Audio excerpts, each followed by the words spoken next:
Assalamualaikum warahmatullahi wabarakatuh.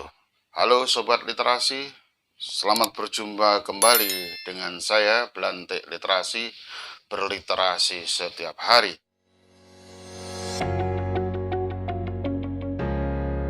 Consuming passion, the culture of American consumption, about global lifestyle under local conditions, about video dreams, television and cultural forms, fluid identities in post-authoritarian politics, about the Hollywood sign, the culture of American film, utopian, dreams, semiotics, and the new media. American makeover, constructing identity in the age of entertainment, consumption patterns of the South Korean middle class and new generations, and middle class formation and consumption in Hong Kong.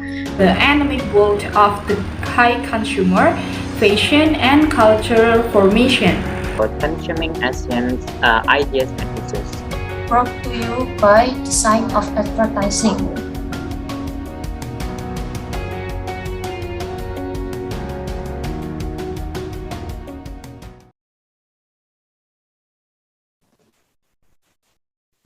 Assalamualaikum warahmatullahi wabarakatuh. Good morning, everyone. In this today meeting, we will present our material about the Hollywood sign, the culture of American film.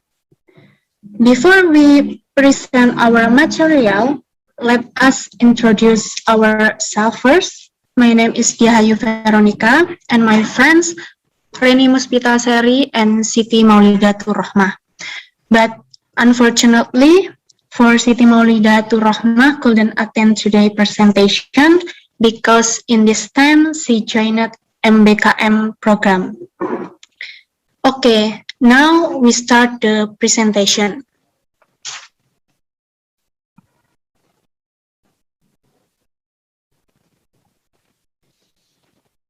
Well, in our chapter began with discussing about Godzilla. For Godzilla's sake. The original Godzilla film in 1954 was a metaphor for the dangers of the nuclear age. The 2014 Godzilla has a different semiotic meaning. Godzilla can be associated with other monster archetypes in film, including medieval dragon, sea monster, and other creatures that threaten humanity. These monsters have always signified a human apprehension that nature is hostile and must be conquered. The monster then is usually slain by a hero who restores human domination over the natural world. For movie monsters are usually forced to be destroyed.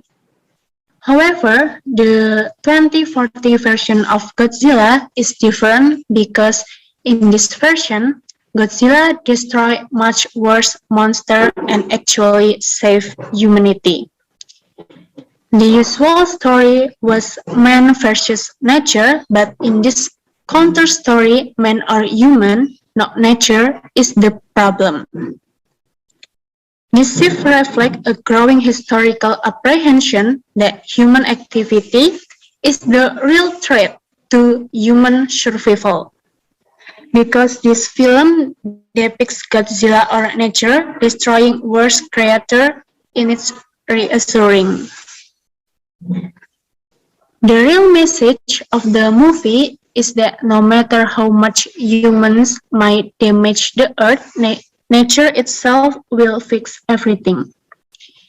If the movie had been more realistic, it might not have grossed millions of dollars, which is the real significance. In performing a semiotic analysis of popular culture, we must remember that popular culture exists to produce profit. Uplifting movies tend to produce higher profit than depressing ones. The second is film as a culture industry. In 1947, critics Theodore Adorno and Max Horkheimer claimed that movies are a culture industry whose product distract audience from the inequities of modern life. So, by their definition, because movies distract us from real life, they draw our attention away from capitalism. And just to review, capitalism is our system in which theory, country, trade, the industry are controlled by private owner for profit rather than by the government. This movie maintains the status quo, and by that, of course, we mean the existing state of social and political issue. More recently, we see movie as resistant the hegemony, which is simply political dominance that involves one group having power or other group. So now we see film as providing us of a better world. Therefore, they inspire us to improve the world. Therefore, film has been viewed as both a distraction, as in the 1940, and as an inspiration, as it generally is now, and of course, movie occupy a central place in contemporary American culture. The next slide will present by my friends, Rennie. Okay, and the next chapter is interpreting the sign of American film. We must set aside our aesthetic judgment when we analyze film. Our goal is to interpret the cultural significance of a film, not to argue how great or how awful it is. So we need to consider the reason why a movie is specific or not special. We can interpret a film by first associating it with other films, then analyzing the differences. We use archetypes to interpret films. So archetypes are a useful feature for film analysis. Archetypes are plots or characters that have been repeated in storytelling from ancient time. There are character archetypes such as the wise old man, like Yoda and Gandalf, and plot archetype as in the heroic quest, which is the archetypal backbone of films like the Lord of the Rings trilogy. The other archetype like Wicked Witch and Evil Stepmother in the movie of Cinderella, Snow White, and etc. Hollywood is well aware of the enduring appeal of archetypes, but not all creators or consumers are consciously aware of the archetypes before them. Part of the collective unconscious of a culture, archetypal story can send the message that their audience is only subliminal understand that. Next slide, yeah. And next is postmodernism. Postmodernism refers to our culture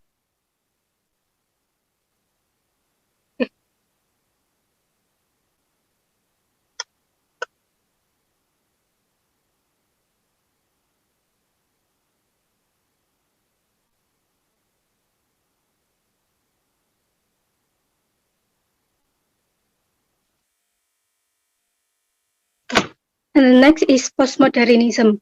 Postmodernism refers to both the historical period and an attitude. So, as a historical time, postmodernism refers to our culture that has emerged in the wake of mass media, one obsessed with electronic imagery and the product of mass culture, and an attitude. Postmodernism is a way of looking at science that is a departure from modernism and that rejects the values of postmodernism. Artists tend to recreate existing image with a twist, a postmodernism worldview claims that we can no longer create anything new. All we can do is repeat what has already been done, but repeat with a difference. In Linda Sager's article, it is called universal stories that form the basic for our particular story. The trapping, twist, turn that creates suspense might be different based on the cultures, but it is the same story from the same experiences. And the most successful film contain these universal experiences. Some of these stories are search stories. They address our desire to find some kind of rare and wonderful treasure. For example, in Romancing the Stone, when John Wilton finds the jewels. And in the search stories, it's not just about finding the treasure, but include outer and inner values.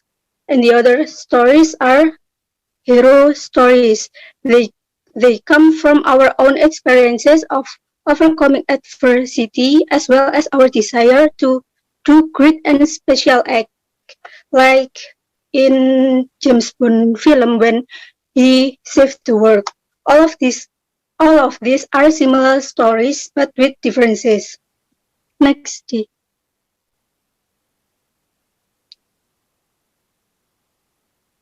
In postmodern cinema, movies often refers to previous movies. We often see movies as metaphor for other concern. Part of movies or entire movies can be metaphors. For example, in a book from 1958 is a metaphor for the nuclear era and nuclear science. Invasion of the Bloody Snatcher from 1956 is a metaphor for society being taken over by communism. Thus, reading a film is like reading a novel. Both are texts filled with intentional and unintentional sign, metaphor, and archetypes. Film and novel are cultural signifiers expressed differently. The major difference is in their medium of expression. Film combines verbal language, visual imagery, and sound effect. Next. Okay, that's all for our presentation.